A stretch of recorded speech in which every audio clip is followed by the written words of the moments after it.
Star Wars geek girls. They're geek girls that like Star Wars. And sometimes cry.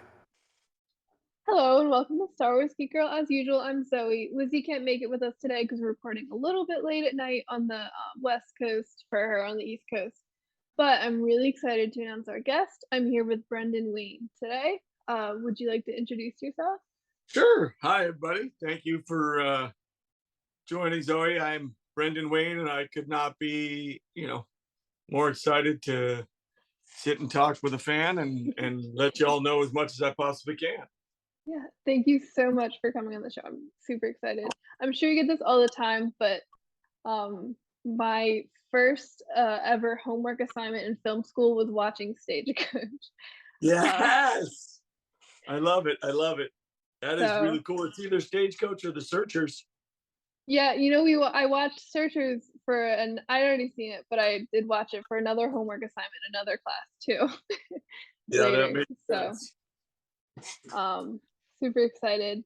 So I guess I just have a few questions and stuff, and we could just talk about for anyone who isn't aware listening, Brenden Wayne is the grandson of John Wayne, who was a big film star in a lot of westerns, I'm sure you know.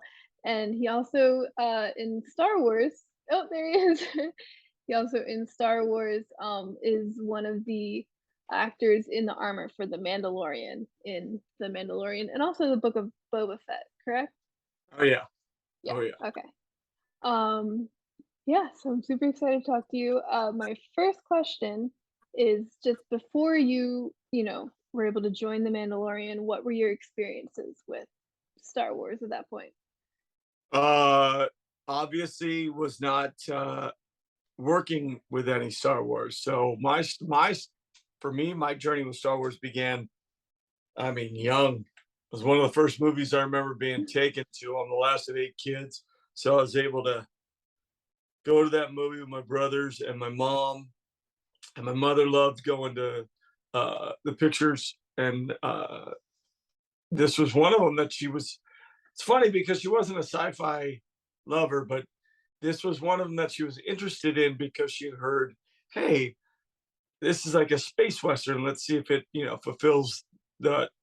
And I think we were all blown away. I obviously, being a young guy, was I was done hook, line, and sinker, 1,000,000%. I was in it. I was like, oh, I want a land speeder. This is so cool. And then, all the way through the Empire Strikes Back, Return of the Jedi. I was like, we would wait outside the theaters back in the day. You couldn't buy your seats beforehand, so we would wait outside the theater for, I think it was Empire Strikes Back. We sat outside the theater for 16 hours to get our seats and our tickets. Wow. So yeah, we used to do that all the time. E.T. We did that.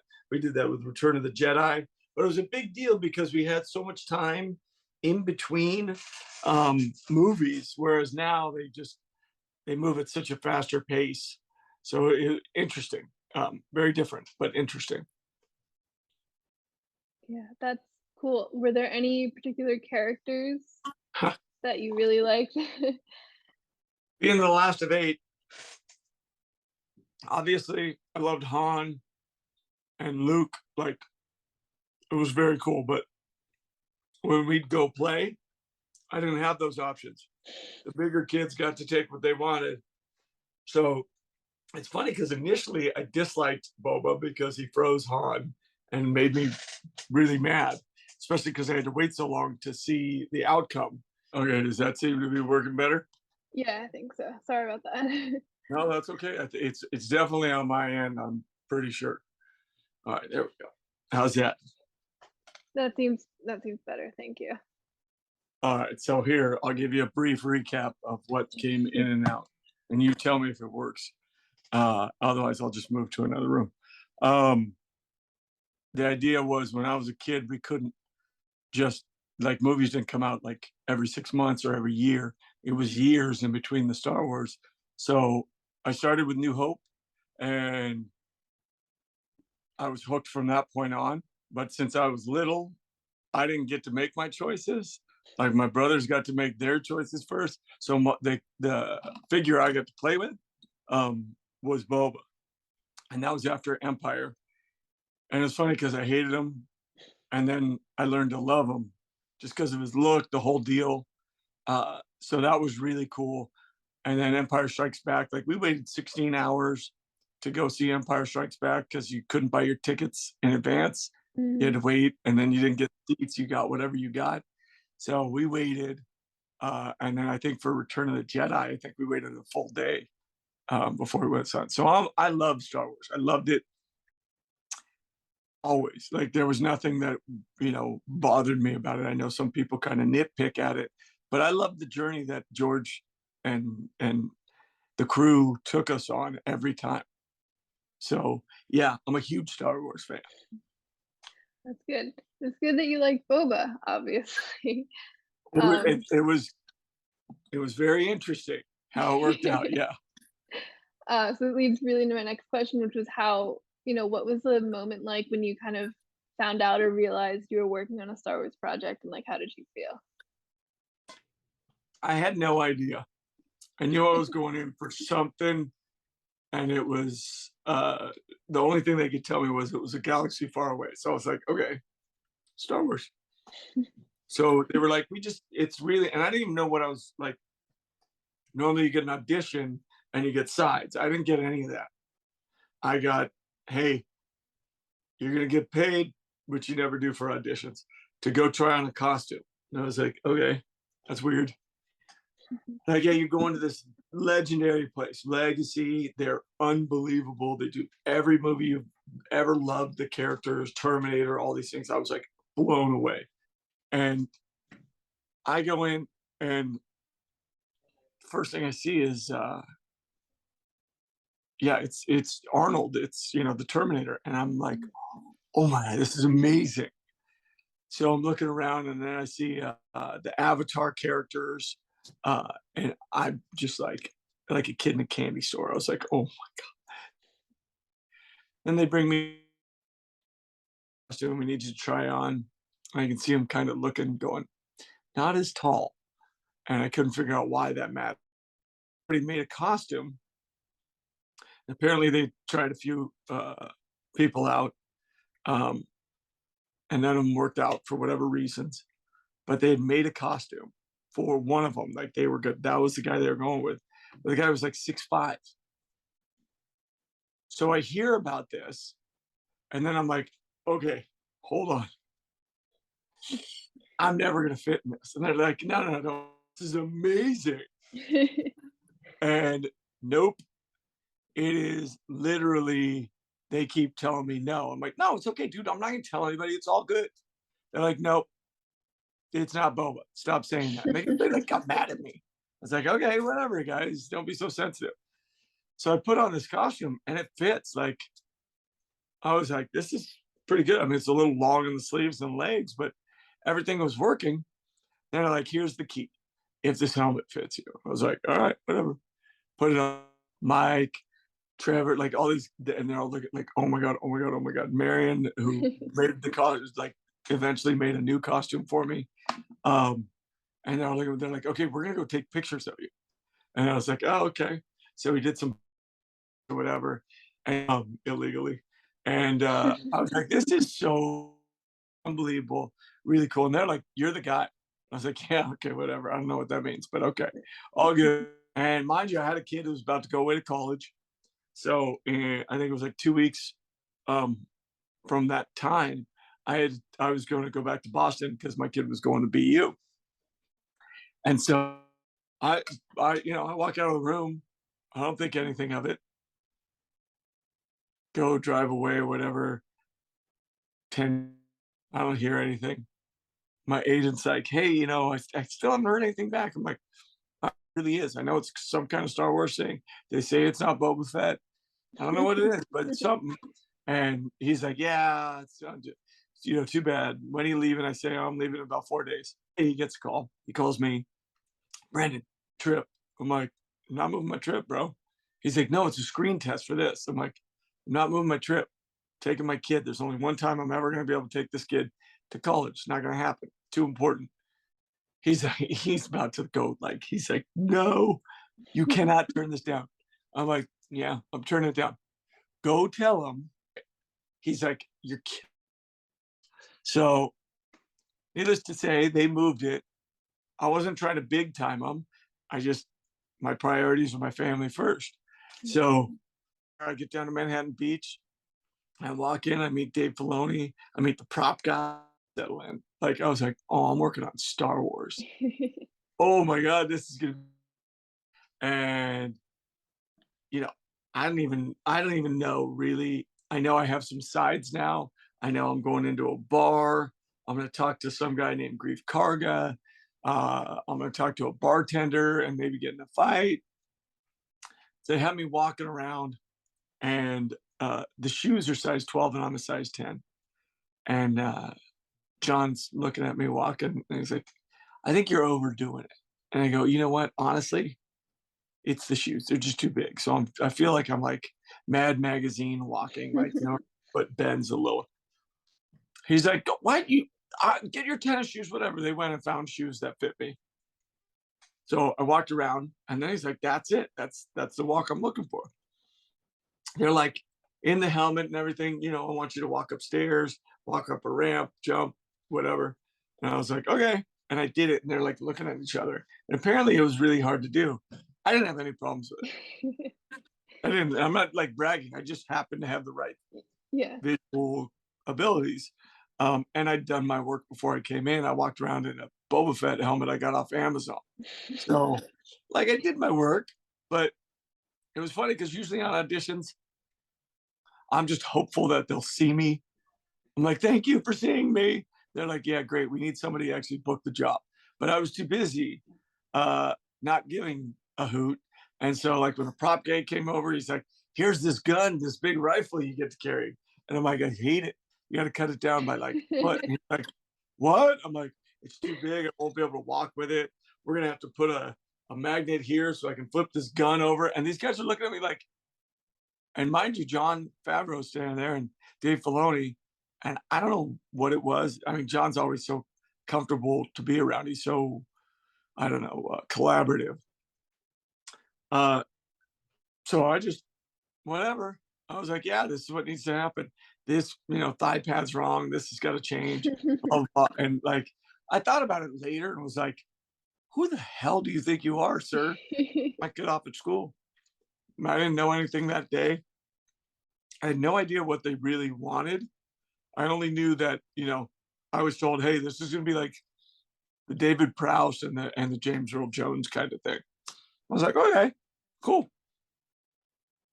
Sure enough, man, I was on that trip, taking my kid back to school, stressing about how am I going to, that I dreamed of as a kid.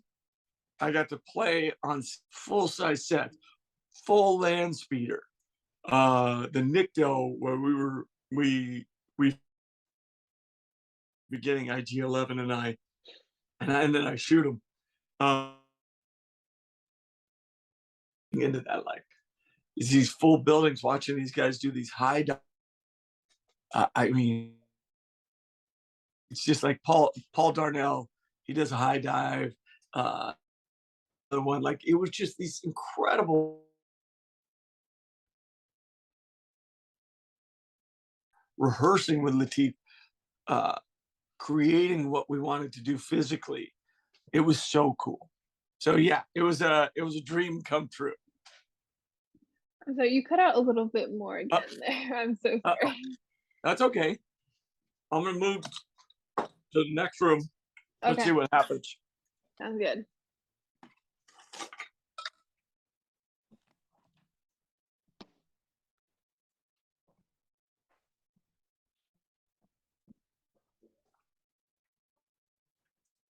This is my artist lab.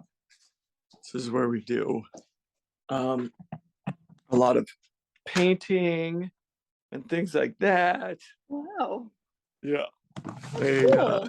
I turned my garage into a school when the kids were on Zoom. and then we made it into an art studio when it all ended. I'll be right back. Yeah, no, take your time.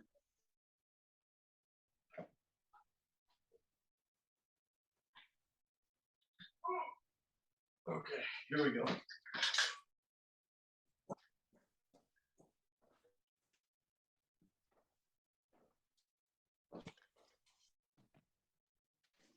Okay, let's see how this one does. All right. That's better. All right. All right, let's see if this one holds a little better. Okay. I hope so. Perfect. Thank you so much. Yeah, no, it was amazing. I got to walk into sets that were made for me and were my childhood dream. You know, watching Star Wars, you wanted to be there wherever it was, whatever galaxy it was, Tatooine, you know, Sorgan, anything like that. Like I just wanted to be there. And then, you know, midway through life, I get this opportunity to play again. And I don't know, it reminded me to play and to enjoy it. That's amazing. Yeah. Um, so I do have to ask this since I'm so curious. So I know Grogu or his baby Yoda or the child. I I know call him that was the kid. the kid. I know that was a huge secret on set. I assume you were let in on it.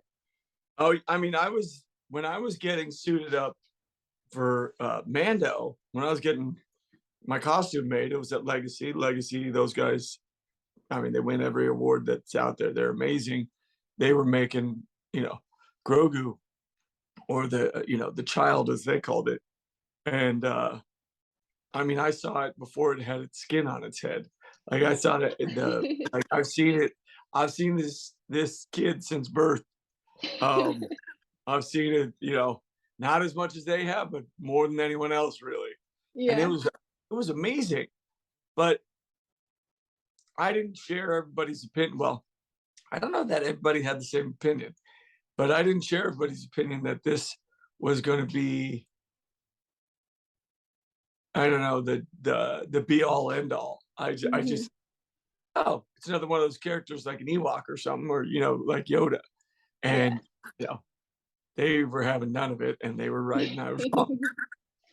It did blow up quite a bit. So what was your first kind of reaction to realizing like what the really father son story of the Mandalorian was and having that relationship with this character? For me, it hit home really easy because being a father and a husband are two things that are the only two things that supersede my desire to create and be an actor. There's only, you know, those are the only things that are without question above and beyond acting. I had no problem, especially because lifelike quality. It was an easy translation, and I had that feeling every day, learning from them. You know, because Mando learns from Grogu as much as Grogu will ever learn from Mando, and I think it's a really very symbolic relationship in the sense that this is what parents do constantly. You know, and we're in a good place. We're able to make the adjustments seamlessly that we have to because, like, I have three daughters, and each one of them are very different. So how do we manage that? And that's with Grogu. It's watching him grow, even though he's not growing in size, watching him grow up as a character, um, finding places where I can trust that, you know, all those kind of things, you know, that's a big deal for me. So yeah, I mean,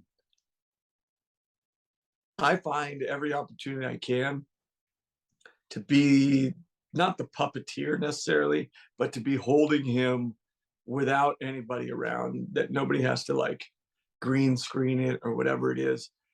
I prefer the wireless one because then it is, you know, it's there and I'm able to connect.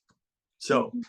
Yeah, I mean, he's he turned out to be extremely cute compared to the first thing I saw, which was like I was like, this is the scariest thing I've ever seen. It could have been a very different show for sure. Exactly. Mm. Now, what is your experience with Grogu as an audience member? Well, I mean, I think the first reaction a lot of people had was the first time you see him on screen at the end of that first episode. It's like, oh my gosh, this is the cutest little thing ever. It's a baby Yoda, like Yep. that's amazing. And that initial reaction, and then throughout the show, it was very, I think the heart of the show so much is that relationship. And then I think is everything else is so cool, but I think that's what really connects us to the character, and something I really loved. And especially like there were scenes like the one scene in later in season 2 when Din and Grogu going back and forth, and Din is saying his name and seeing how Grogu reacts. When that happened, my dad looked at me because I was watching it with him, and he said, "I used to do that exact same thing with you when you were a baby." So that, I think, connection, and I think it definitely hit my dad a lot harder than me in a lot of ways because I don't really remember being like a baby like Grogu is. Yeah, He remembers that for me. But a lot of those moments where I got to watch Man with my dad and seeing my dad's reaction, I think was really powerful for sure. that is so cool to hear. You know, honestly, like I have goosebumps, like 100%, because I love this. I've been, like I'm on here because you asked. You know what I mean? Mhm. Um, and so social media was for me. I don't put up with the garbage, but I do try to honor the fans as much as I can because I don't have a job if y'all don't like it and you don't watch it. So if I get an opportunity to, do a podcast or something, I'm happy to do it because first of all, I get to hear a story like that because I read the stories. People send them to me and I get those things that I loved when I was a kid, which was movies were a way for my mom and I to really connect and really we had conversations that I don't know that I would have had with her had it not been represented on a screen so that I could take it away from me and then she could talk to me about a subject that might actually either affect me later, affect me then, and and learn a perspective that wasn't mine, that had experience. And that's I even when I read the scripts and I, doing the Grogu catch the ball, like that whole thing. Um, and then having, Ro there, having Rosario there, uh, it was, I don't know, it was another level of pinch me moments where you're like, come on, I'm a very fortunate guy. Yeah, I grew up John Wayne's grandson. And so the opportunities in my life have always been exceptional. So to have created an opportunity and watched it become beyond exceptional. I'm working with Carl Weathers, who's stunning, who all he has to do is give you a look and you're moved, and Ming Na, and then Werner Herzog, and you're like, oh my god, and you just go down Bill Burr, like everywhere, all these different walks of life,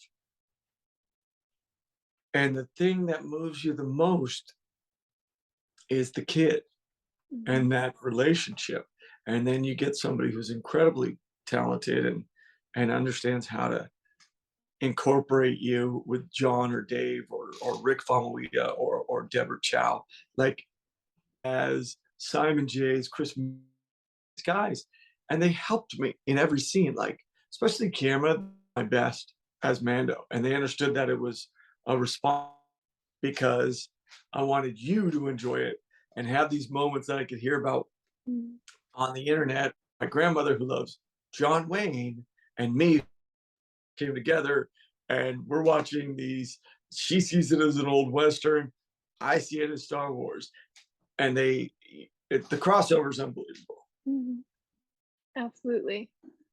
That's such an amazing way of thinking about it. And speaking of, the Mandalorian, I mean, Star Wars has always been, but the Mandalorian, I think, exemplifies a lot of the ways that Star Wars is a Western. So what's it like for you to get to play basically a character in a big modern Western? I will never get tired of it. I don't know. Get to go on a set and they build, the N1 comes in, or I'm in Pelly's new garage. My acting waltz is my acting coach Nikolai Guzov, or my current coach, my wife Sarah.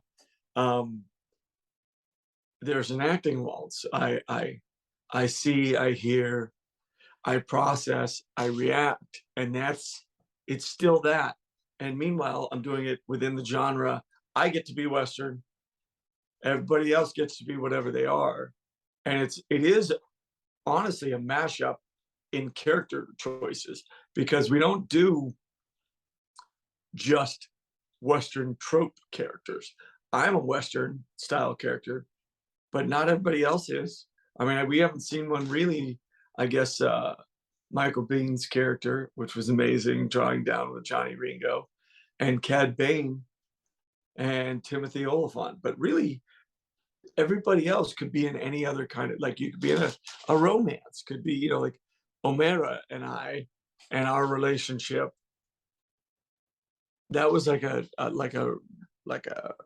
don't know, like a thriller almost. Like, how are these two star-crossed lovers gonna right the ship in this town, and still, how is that relationship gonna carry with a helmet?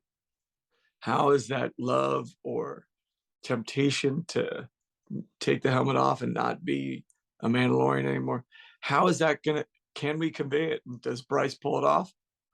Yes, she does. She's unbelievable at it. So yeah, it was really cool. Really cool. Yeah, and that's, one thing you mentioned, Bryce. There's obviously a lot of different directors that worked across The Mandalorian and also the Book of Boba Fett. And how would you say between those two shows, but also even episode to episode, how things might differ with the different directors? I mean, it wasn't just that. It was that we had different directors, and we had, especially first season, we had different themes for every episode. Like, we'd have a heist, like with Burr and that whole crew. It was a heist, and we had to steal a guy, and that whole thing.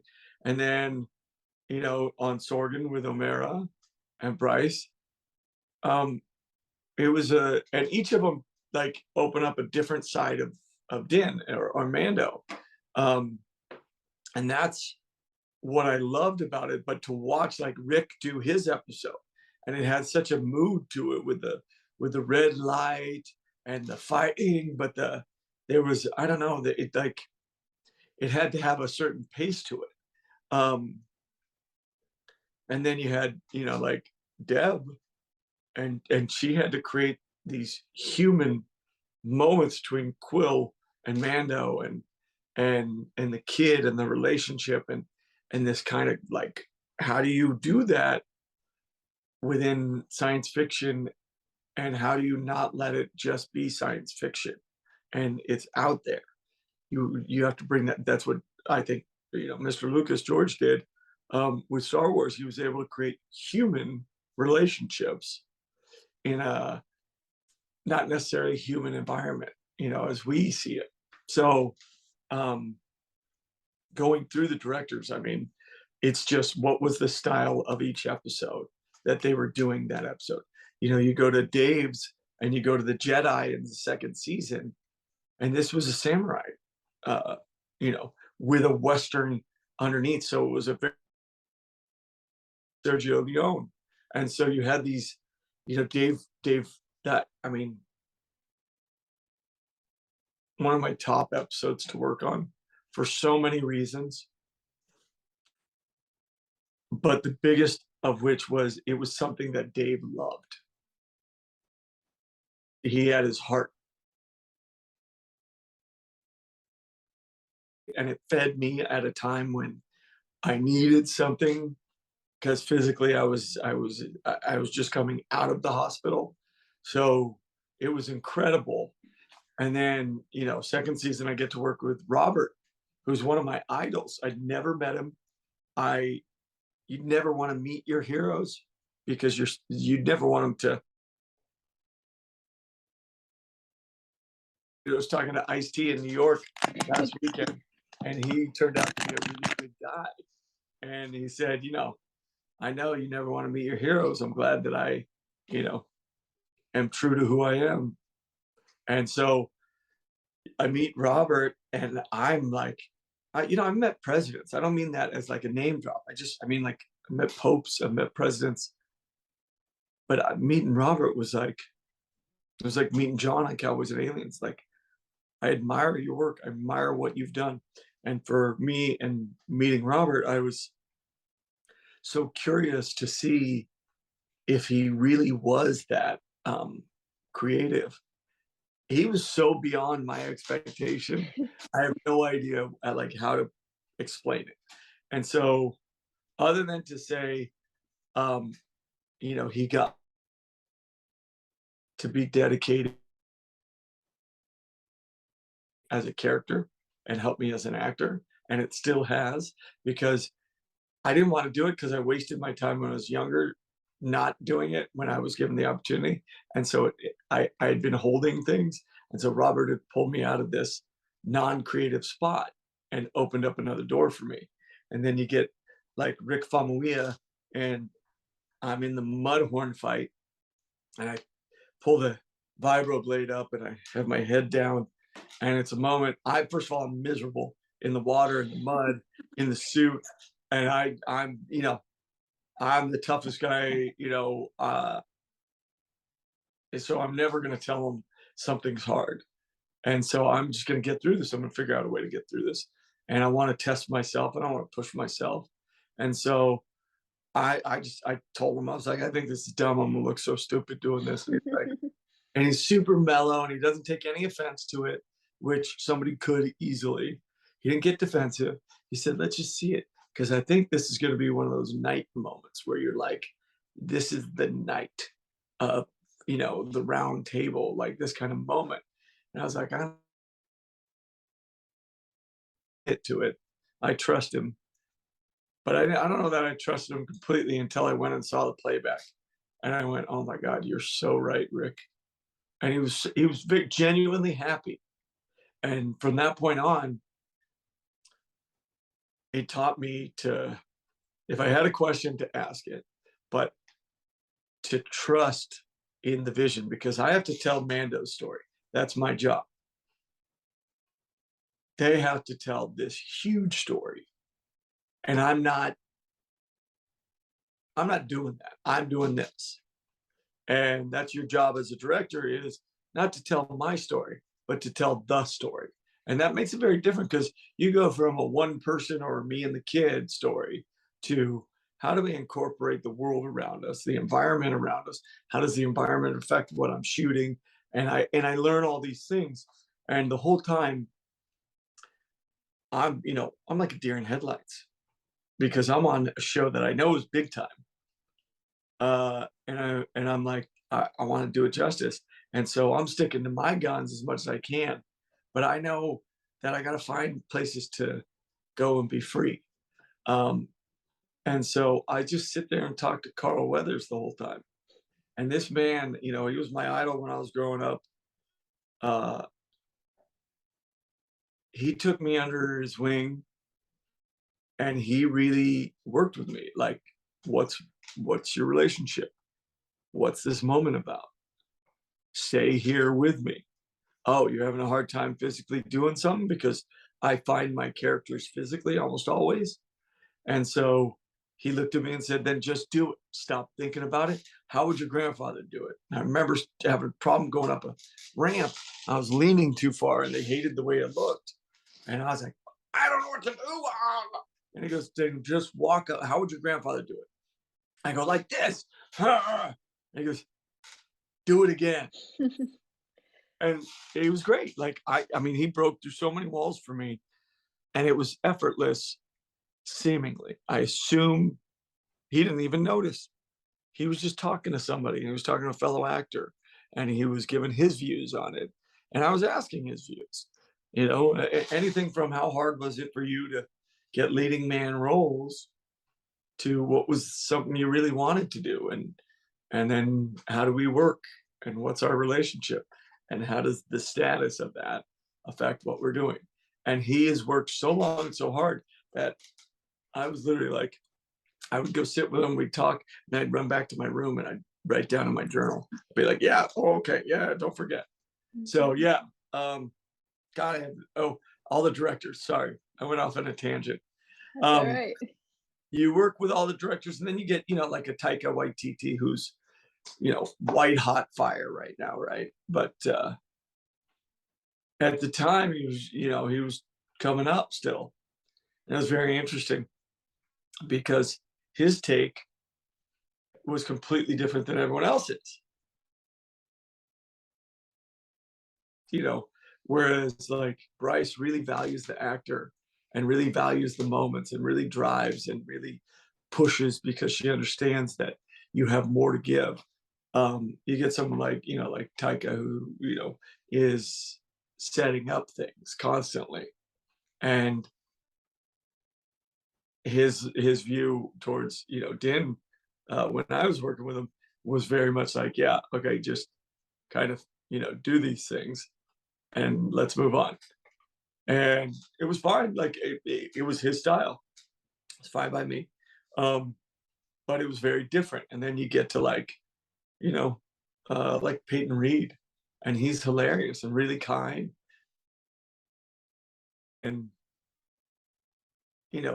for me, I didn't get to work with John on his episode that much because I was in the hospital. But working with Dave, it's always interesting because those things that I don't know about canon or something like that, Dave's there and he can just share it with you. And he's so unassuming that you almost forget how great he is. What a great storyteller he is. And it was easy for me to forget that Dave was just beginning in live action. So my second season, I don't look at him that way. He may still, but I don't. And so it's fun to go on these journeys with him. And I'm so excited for him and what he's going to do with Ahsoka and the beauty of it all. Like he and I sat and talked, and I think it's going to be absolutely the next big thing.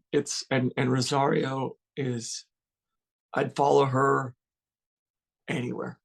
She's just that great. So yeah, it's incredible getting to work with all the people. How's my internet? It's good. It was like a few little moments, but nothing where I couldn't understand what you were saying. So Okay, good. should be good. Yeah, that's amazing. Taika Waititi is like one of my favorite directors right now. So it's very cool to hear how he works. He You brings a mentioned couch and a lava lamp that he sits in at Video Village. Just to be clear, he'll have he had a robe, his lava lamp, a cup of coffee, and his own, like cup of coffee, sitting on a couch in like house slippers, watching the ticks. And it was like, you want to talk about carrying a certain energy on set and that helps free people. He was there for it all day. that's amazing. Yeah. So you mentioned, I believe you said the episode with Robert Rodriguez was one of your favorites. Is there a particular scene you did in that episode or another one that really resonated with you for any reason, or that you just had fun doing? Every scene I did with Robert was fun because if you ask him what's your vision, he'll tell you. And it's real fun. Like it's a journey. Like you're like, wow, you are incredibly thoughtful and creative. And I don't know how I went from asking you what this vision was to, by the end of it, you somehow made me feel better about who I am. Like I don't even get it. Like it's amazing. But like a scene, there's a couple. The one where I got to draw down with Johnny Ringo himself was pretty epic, and the build up to that was amazing. finding out the kid's name with Ro, that was a big deal for me.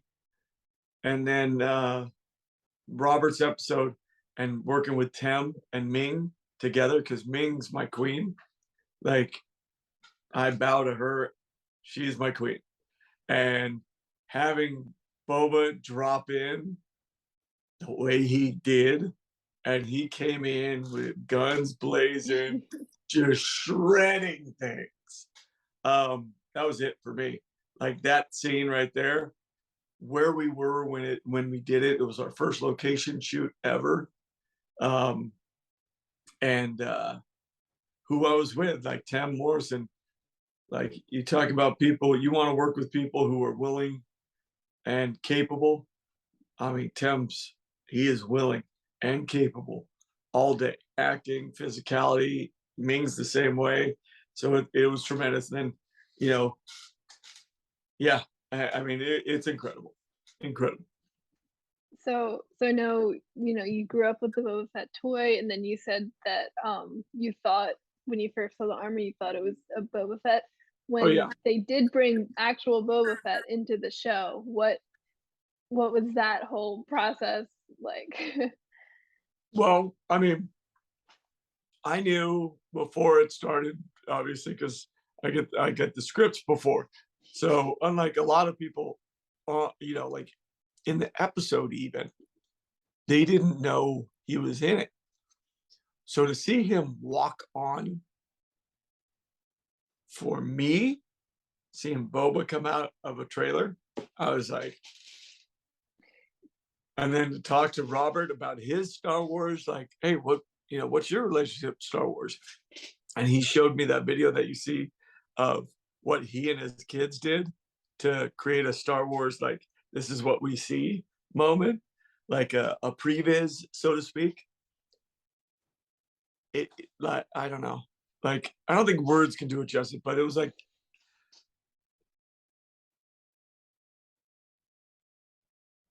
and I met them, and they exceeded your expectations. So Boba Fett, played by Tim, exceeded my expectations. I was blown away at how good he was and how much he was going to wear the suit and how he didn't get affected by it. So, and then just being out there, at the rocks, it was awesome. It was really cool. Yeah, and then Boba Fett got the spinoff led by Robert Rodriguez. So I'm just curious because obviously it's a different show for Mando, but has a lot of similar aspects to it. So what was it like working on that series and being in a whole Boba Fett show? Well, it was really cool, especially because I got to start early, so I was there for a lot of it. Like, even though I'm only in whatever 3 episodes, I was there for a lot of all the shooting, because we'd be shooting, or I'd be shooting, my stuff, and then I could go over and watch Tim and Ming. You get to be around like David Pasquesi, who is unbelievable, and then you get Pelly, who's Amy Sedaris, and you get it's I don't know, like, working on that show and not having to feel the weight of working every single day and preparing for whatever scenes you're doing. It was very freeing. But then to understand the genre and the style of, hey, we're doing a mob film really here, which was Boba, it was kind of like a mob movie. And that whole watching that process for me, and knowing that Robert was doing, he's like, these 4 episodes I'm doing are like a movie. That's how I'm looking at it.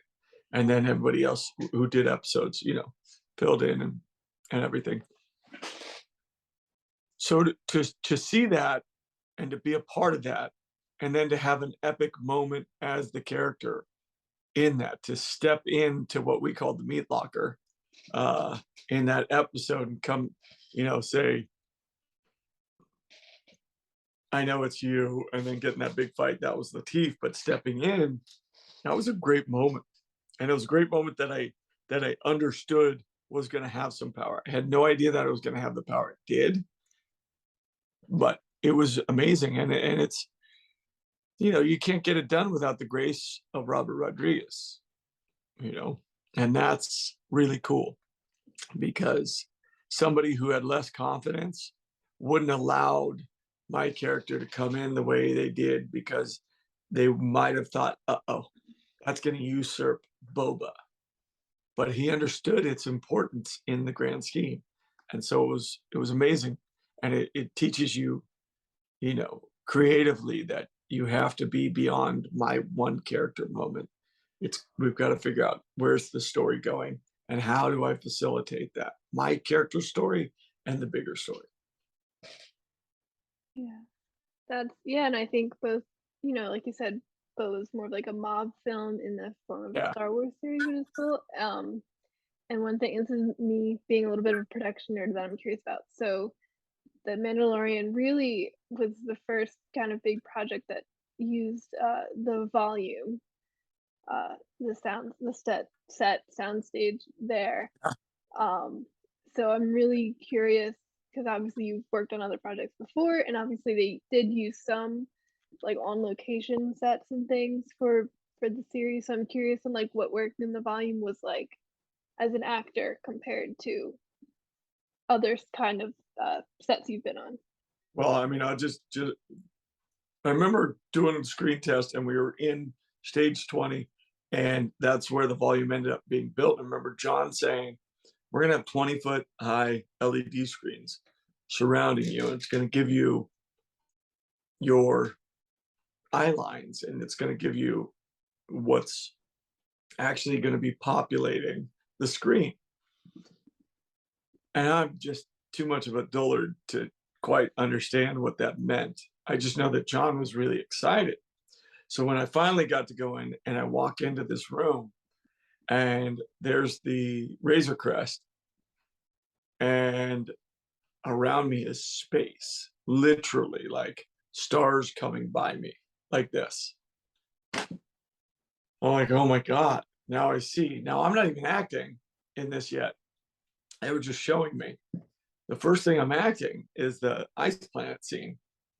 And they've laid, it's just like I'm walking down the planks, the wood to go into the ice planet bar. And I remember looking around and just seeing like I was in Alaska in a terrible snowstorm or something, and going, this is unbelievable. Like, it's crazy because not more than, I don't know, a few years earlier, my wife was working mocap for Jungle Book. And they had nothing. They had green tapestry everywhere. And people were walking around with nothing surrounding them. And so all I could think of was my Uncle Patrick. He did Sinbad back in 72 with Jane Seymour. And he had to fight these, creatures, right? So I tell him, hey, this is what I'm working with. And he just shaking his head. And he's like, I had a guy with a stick and a ball, and I'm looking up at this thing. And I'm like, that is the greatness of the volume, is that it allows you to continue your relationship rather than go, oh, I have to figure out what's out here. And it's there. So you're able to be affected by your environment, just like any character or person in real life would be, within trying to create the acting waltz that happens here to there to here to there. So unreal is not a big enough word. I know that it doesn't work for everything. I know that Greg Fraser recently said doesn't really work for daylight or this or that. I don't know. I think we've pulled it off pretty well, but he says, dusk or dawn, things like that. That's when it really sets itself apart. This as Mando, because I reflect so much, I prefer that being on the volume than being outside, because if there's an airplane and you see it in my chest and somebody else doesn't catch it before it goes, we're going to hear about, hey, there's a Starbucks cup in the middle of Game of Thrones. You know what I mean? Yeah. So Yeah. And to try, like, that kind of conversation happens on set. Like, to Mhm. think that we're not aware is absolutely untrue. Like, 100%. Everybody's like, oh my God. But to be able to work with a vehicle like this and to be able to walk, like, we did a one shot in Book of Boba where we are on one floor the whole time. I walk in, I get in the elevator, I go up, I come out, the camera follows me in, turns over here, I'm at the bar. You see the bar as I turn in, and then I go into this separate room in on the same floor, but like I go in a room and there's a table and I throw the head on the table and they're like, what if we don't pay you, whatever. And then comes out, follows behind me. I get back in the elevator. I go all the way down to go to the Mandalorian covert and I walk out. And then the next scene is me walking in the ramp.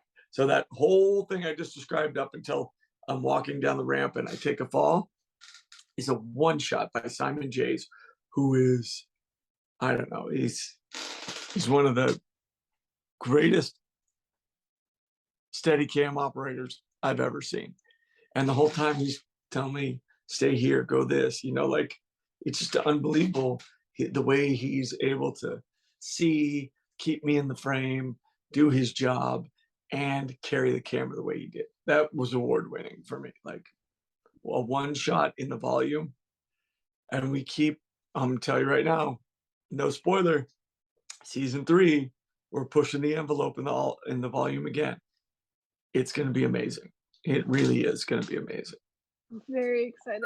I promise I won't ask you anything about season 3 because I know it's locked down all the secrets and Get Giancarlo to come on here, and I'm sure he'll tell you some secret. But I mean, we have announced quite a few people on the show, Mhm. but I think there's even quite a few more that nobody knows about, and we're all good with it. It's gonna be Oh, awesome. you're killing me. I'm so excited. Um, yeah, I won't ask you anything because I know you can't tell me. But I can say, and you can have if you can say anything else since you're doing this too. But I'm just curious if you've said a lot, but if there's like any one thing you could say you've taken away from the whole experience of The Mandalorian and joining the Star Wars universe. First of all, there's two because they're two different ideas. Mhm. So from my point of view and my life that I, was fortunate enough to have prior to this, um, understanding that fans are vociferous and understanding now that they have a platform that is unlike any other platform fans have ever had before. Like fans of my grandfather never had that kind. I still have handwritten letters to him and handwritten letters that he sent back. Um, there's something both impersonal and personal about being in this universe. Um, but the support and love that I've gotten is, I don't know. I don't know. It's quite amazing. I know some people like to comment and be like, "Oh, he's throwing shade at Pedro or Latif." I love these guys. Like I love these guys. Latif and I are together all the time. I am not a stuntman. I've never been a stuntman. Latif is the stuntman. He's incredible artist that way. Um, I studied acting. I just happen to be physical, so I'm able to do certain things, certain character type fit within my range, and that's where I fall into Mando, and that's my part, of Mando. And Pedro, it's needless to say, the dude is unbelievably talented. And so like people going, oh, he quit, or these, it's just, it's preposterous. So I say leave it all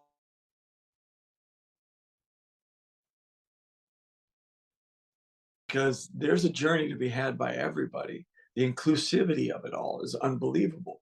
So I love the fans. I love that we're telling a story that matters to them. I love that it reinvigorated Star Wars for people.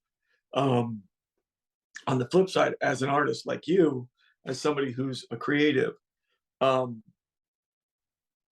what I've learned is learn as much as you can. Understand that other people who are working have knowledge, whether they're giving it to you freely or not, and you can build yourself a foundation to really work from.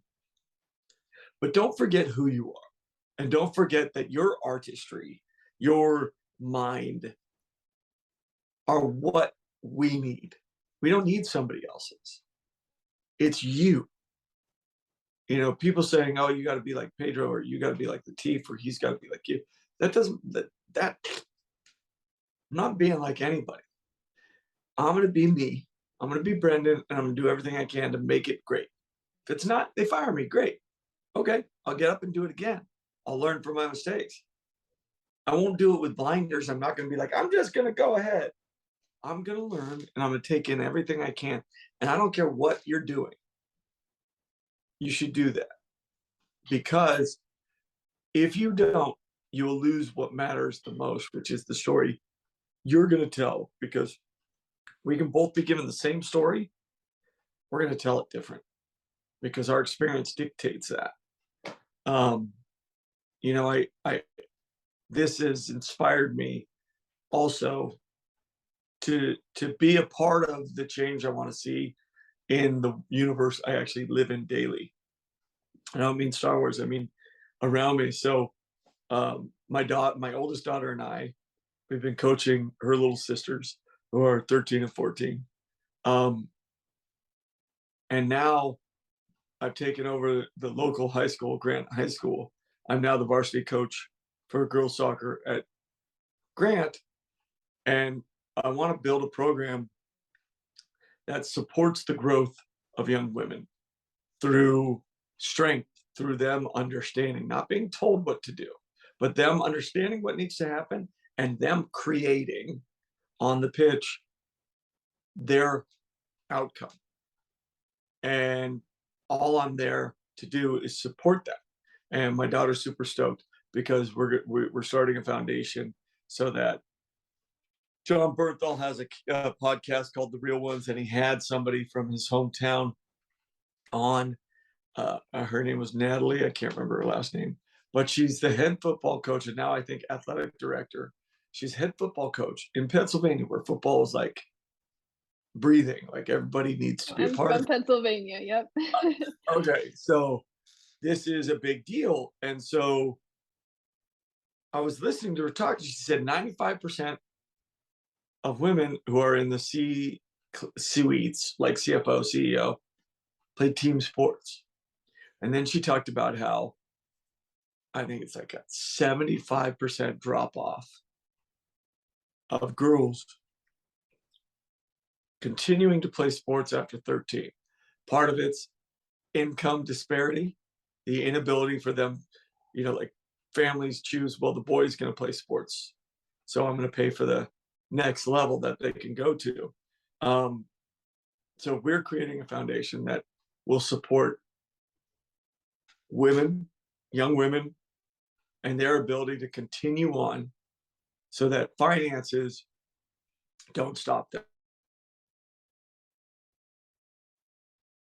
So that they have the support system in place, the understanding of how do we meld, how do team sports represent a better life for you?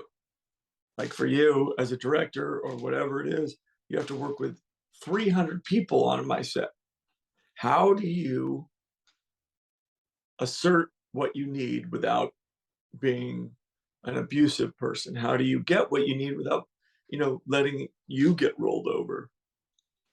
And I learned that from sports. That's what I learned it from.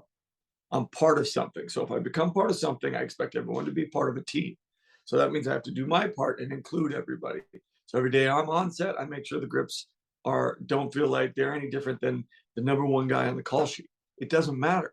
We're all got a job to do. Mando doesn't look as good as he looks because I walked in the room in it. He looks because we did our job. We, not me, not you, we.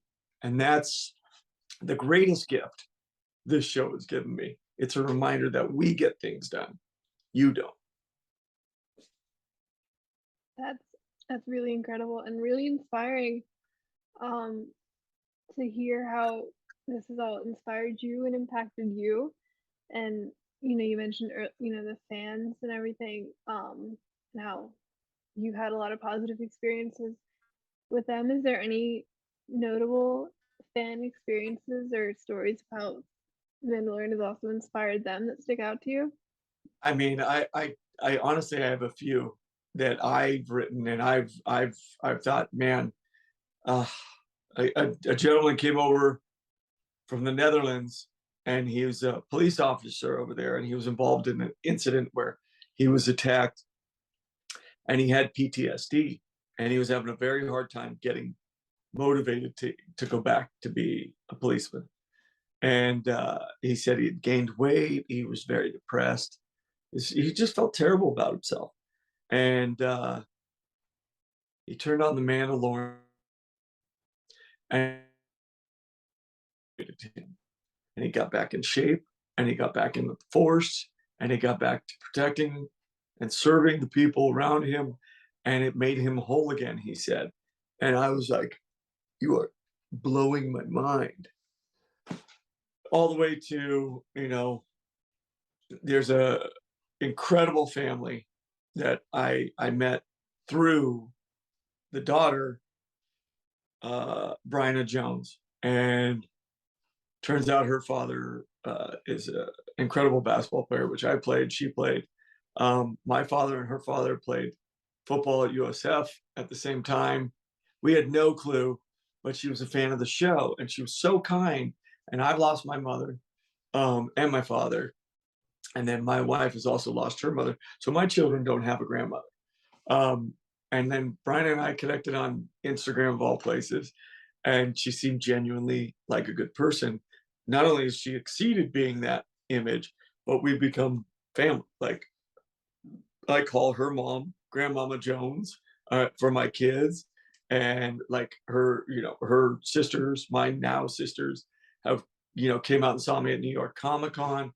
Um, so there we built relationships like that, and then if you look at I think it's still on my story, maybe.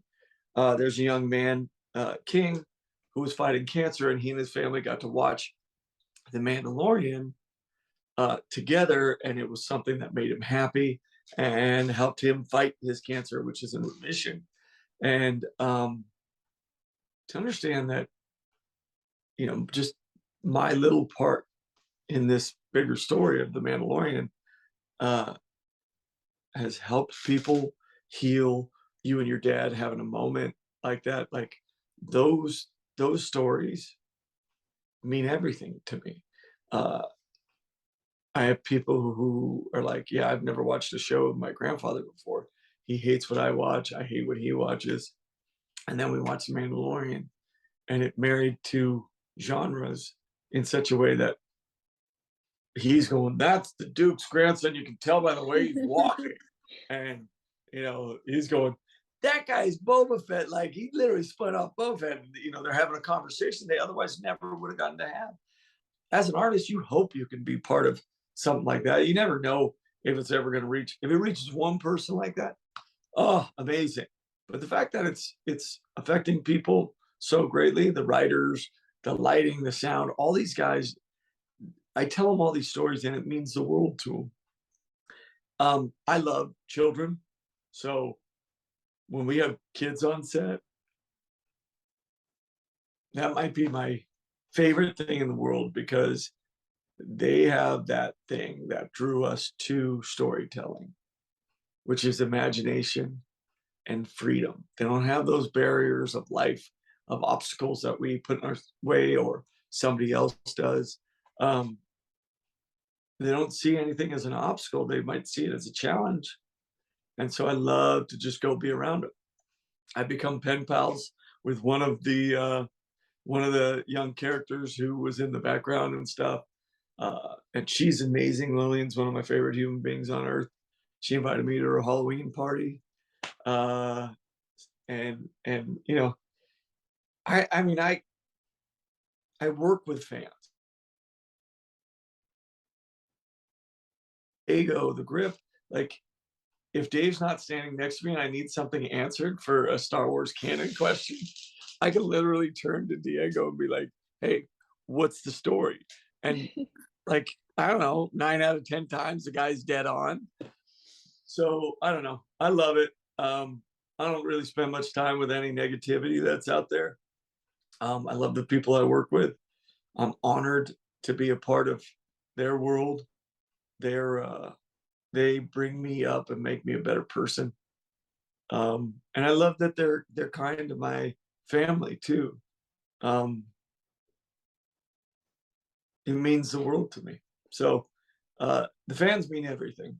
Without them, I got nothing. Honestly, both as a job in general, like any show you're on, but also they should inspire you to tell good stories, and we owe it to my brothers who are fans of Star Wars. I owe it to them to demand a great story, and I don't think that's I don't think we failed thus far. I don't think so either. I love everything. Love the Mandalorian very much.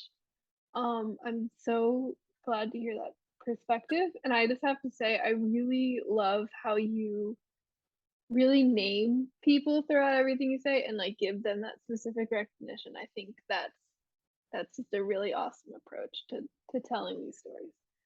I think it's important because I can say a grip, and people might not even know what they do. They move the camera, they like those kind of things. Like they build it so that I can get up into a ship. Um, and Bud, who's the boss, it starts there and goes down. And like I'm telling you right now, they're pros, and the biggest fans.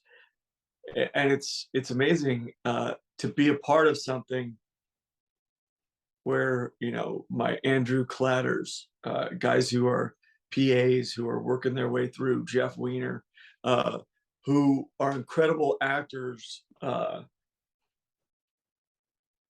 Joey, like Aaron Fitz, like I can go down the list. My number one is Kim Richards, our first AD. She's going to be a phenomenal director. She directs now quite a bit, really helps out and makes it easy and seamless for all the new directors that come in. She doesn't get enough credit. She doesn't. And she is, without a doubt, the future of this industry because she's a strong, driven woman who doesn't have to be a bitch to get ahead. Do you know what I mean? Like the idea that you have to be this. She's not. She's strong. She's intelligent, but she's not ever gonna lower herself. She's always gonna raise the standards around her to where she should be. And I don't know. I mean, she's my family too. This crew is my family. They've been my family since the beginning. And when I lose a member, like if we change, grips, and I go from George to Easy to Diego to Nate, like to any of these guys, like I see them in the morning and they give me joy. Like it's great. Johnny Mac, Corey, like I go Sean running our sound, Veronica, she left us this season, but she was with me from the beginning. Then we get Yvette, who's a roper, who's amazing, lives in Montana. She's amazing. And I'm so, the other thing is, it is important that I say it, which is I'm surrounded by capable, creative, incredible women on this set, 50-50 at least. And I don't mean like 50% of the women are and 50% not. I mean like there's as many women as there are men on this set, both in the grips, lighting, everything. And so it's great for me. Again, selfishly, I have 3 daughters, so to be able to walk them on a set and for them to be represented is amazing. Like mind-blowingly cool. And then to see powerful women like Kathleen Kennedy, Bryce Dallas Howard, and they're just regular people. My kids couldn't learn from me that way because although I'm their father, they don't look at me and they aren't represented. So to have that, it's such a huge, huge blessing. And that's John and Dave. They're not afraid by it. They see talent, and that's all it is, and capability. So, some of the strongest characters in this story are women, from Princess Leia to Bo to Cara Dune to Ming Na and Fennec. Like, I go and ask for help. I think of 3 women, right? Bo Katan, Cara, Fennec, all women.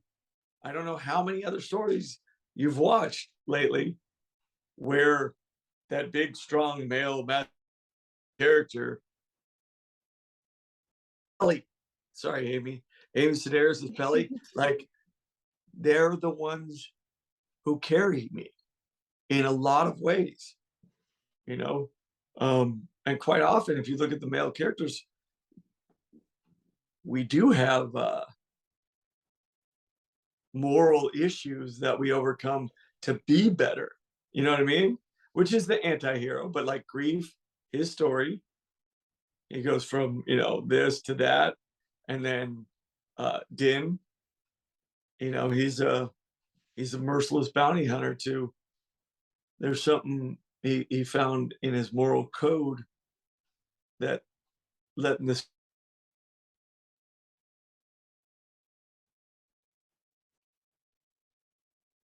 So I don't know, it's very interesting to see this kind of like turned on its head. So I'm a big fan. So Yeah, I know for me, The Mandalorian, actually, the first season came out when I was in my first semester of college, first starting film school. And so seeing Star Wars, like my favorite thing, and to have this wide array of female directors, which was new for Star Wars and still was and still is pretty new for pretty much everything. And then I then watched the behind the scenes series that they did on The Mandalorian, and there was a lot of women there too. Yeah. And it was just so cool to see, and I'm so glad you recognize it, and that your daughters are also empowered by it. Yeah. I do want to say, because you did bring it up and I didn't say it quite enough. Deb Chow, she was the first one when I started rehearsals in season 1. She was the first director I met. And I don't think I've ever met a more thorough, creative, empathetic director in my life. Like, she understood how to support and strengthen me as an actor so that I could live that life. So yeah. Yeah, it's incredible, all the work from so many people that go into things, sort of sideways related to that. You've mentioned a lot, Lateef, who is one of your fellow Mandalorians, and then obviously there's also Pedro. I believe Barry Lowen is another person Yeah, who Barry. forever. I'm not sure who else, if there's any more, but obviously with that many people really taking on the same character, albeit in different ways, how do you manage to still be your own person playing the role while also making sure that Din Djarin still does feel like one character? I mean, I think just because of the way we grew him, we don't have to really think about it.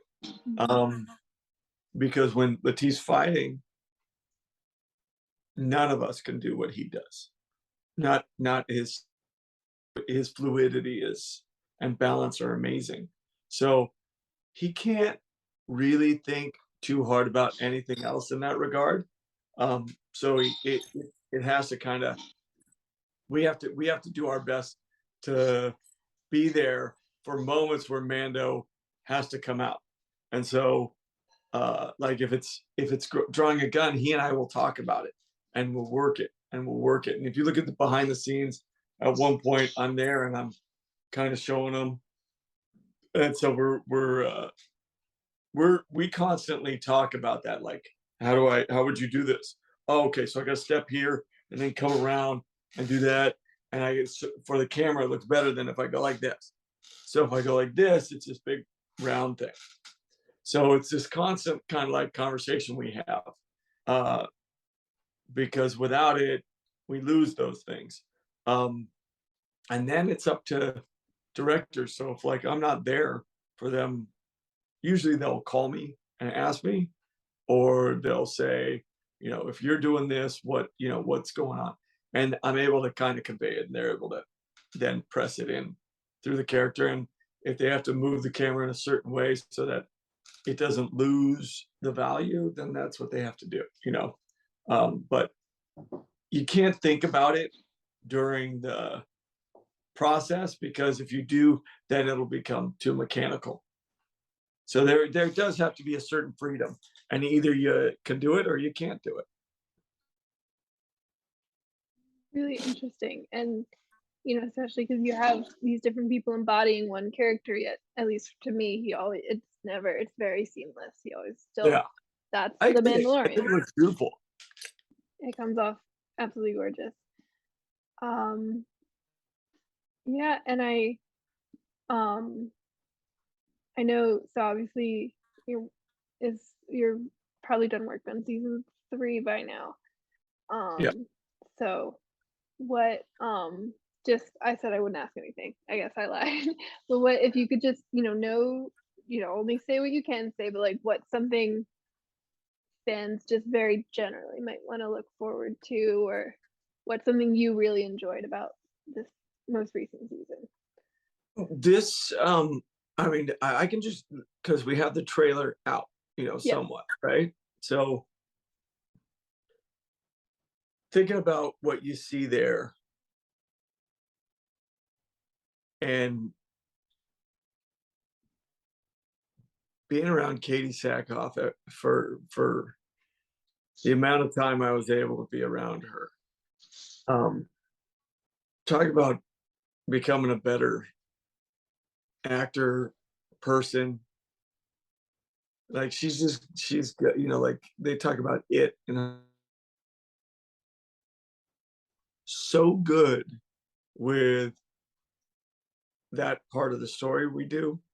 I mean, if you look at it, and she's in that throne and that walk to, like, you ain't seen nothing yet, but you should be really excited about what that might lead to, because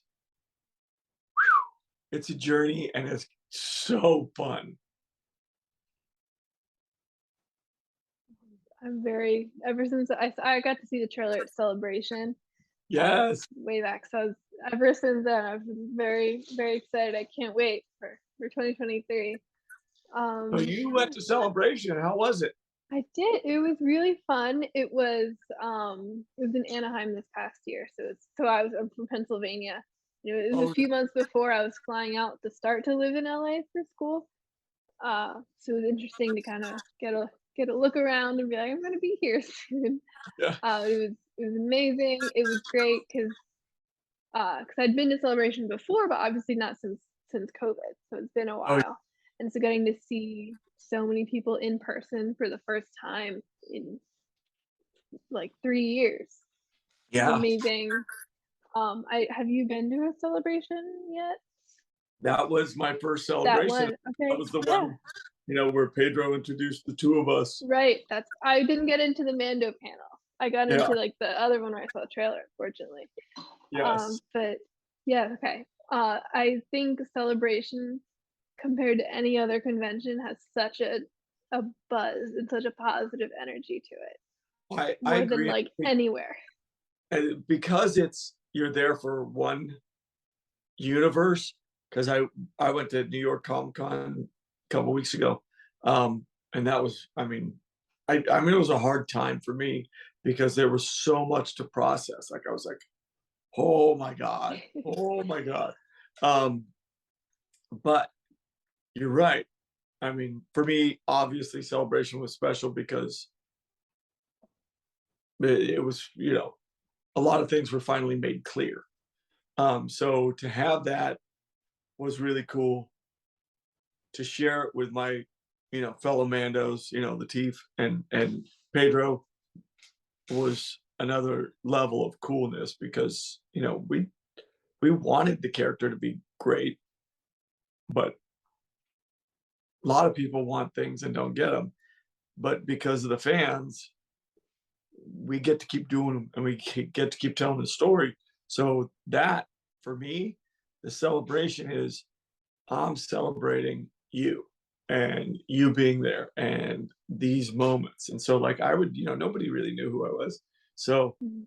I'd see somebody in a Mando outfit and I'd walk up and be like, hey, do you mind if I take a picture with you? And they'd be like, yeah. And then I'd hand them like a Mando coin and walk away. And I would hear them, like my daughters or whatever who were around me, they'd be like, oh, he's getting it. He's getting it right now. He just figured out. He just figured out. And then, I just keep walking. That was it. I just wanted to, be around. Some of the costumes were better than the one I wear. So I was like, this is unreal. Yeah. So we had a good time. That's amazing. Yeah, Celebration was such a great time. I can't wait. I don't know if I'm gonna make it to London, this year. It's a little far, but I can't wait for whichever one I do go to next. Yeah. Yeah. London would be amazing. I definitely want to try to do Celebration for that. Hopefully we're not filming or something. Yeah.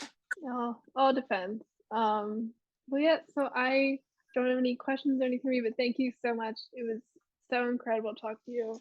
You had such amazing answers and perspectives on everything. I know you talked about the foundation you're setting up with your daughter. Is there like a website for that or Not anything yet, people should but go to? once we have it, all like we're still going through the process to make sure that everything's charitable and everything. Of course. So once we go through that process, it'll be on my link tree on any of my social media. Okay. So you'll be able to hit it up there. Okay. But I mean, more importantly, if you believe in something and that it's going to make the world better, or you can do something, being of service makes life so much more enjoyable. Finding those moments, and I know we're all busy. Trust me, I know. I, I, you know, I never stop. It feels like this whole time I've been eating my cauliflower and pickles, but I was at soccer practice coaching right before this, and that feeds my soul. So if you can find moments where you can go be of service to something you believe in, whether it's helping homeless or going to the local Y or the LGBTQT um, center and just being supportive, whatever it is, even if it's just I go to like nursing homes and just talk to people so that they don't feel isolated and alone. Um, it's simple things like that. That's how we're going to keep the heart of this country beating. It's not going to be through tribalism, division. It's not going to be through I'm right, you're wrong. It's going to be through we all do our part in service to make a difference to something much is very much the kid because it's not his kid, but there's something bigger than him that's feeding his responsibility to this kid who he didn't have to have it to. So if you love the show and you love the ethos and the mythology of it, then live it wherever you can, anywhere, however you can. Even if it's go paint your neighbor's fence or help a elderly neighbor get their trash cans down, whatever it is, you'll find out more about yourself and be a better person, and it'll always benefit you. recommend service of any kind that's positive. Yeah, those are amazing words. To yeah, and I'm sure you know like the 501st Legion and I'm a member of the Mandalorian Mercs and the Rebel Legion. I've actually been trooping with them since I was 6. I was a little Jawa as I started Yes. out. And that's, I think for me, like that's my way of giving back. Just this past Friday, I went to the city of, I believe it was Palmdale, I'm pretty sure, Yeah. was holding a Halloween event for kids, and kids to just come and they could just play around, play some games. They had like a little DJ, they had candy, Oh yeah. little toys they're giving out, and there was different booths with resources for the community that were being offered. So there's plenty of ways to give back, like you said, and you can even do it with Star Wars. I've back in Absolutely. Lancaster, a friend who I met through Star Wars, he actually was inspired by Star Wars to start a charity to help the homeless. And they ran a shelter and they fed people, helped people try to find employment, all sorts of amazing things. So, it's really Yeah. incredible what you can do with inspiration.